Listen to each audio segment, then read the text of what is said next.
আসসালামু আলাইকুম। Mirror of Sylhet থেকে সবাইকে স্বাগত জানাচ্ছি। আমি শাহিন আলম।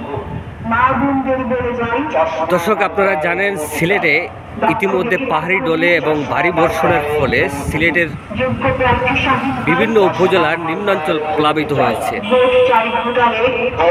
সিলেটের পর এবার কিন্তু সুনামগঞ্জের নদ নদীর পানিও অব্যাহত বাড়ছে।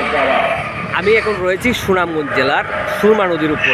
এখানে দেখছেন আপনারা যে পানির স্রোত ক্রমশই বাড়ছে এবং এই নদীর পানি সুনামগঞ্জ জেলার বিভিন্ন উপজেলার হাওরগুলোতে প্রবেশ করছে এবং নিম্নাঞ্চল প্লাবিত হচ্ছে।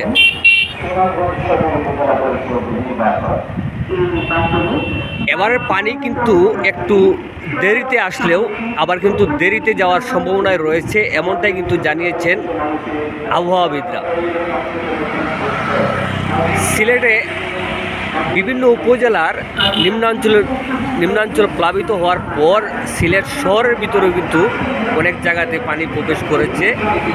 এরই ধারাবাহিকতা কিন্তু সুনামগঞ্জেও একই অবস্থা হতে শুরু করেছে।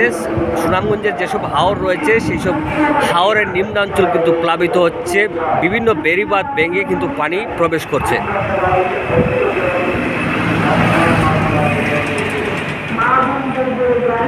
হয়তো আরও দু একদিন টানা বর্ষণ থাকলে আরও বিভিন্ন নতুন নতুন অঞ্চল প্লাবিত হতে থাকবে।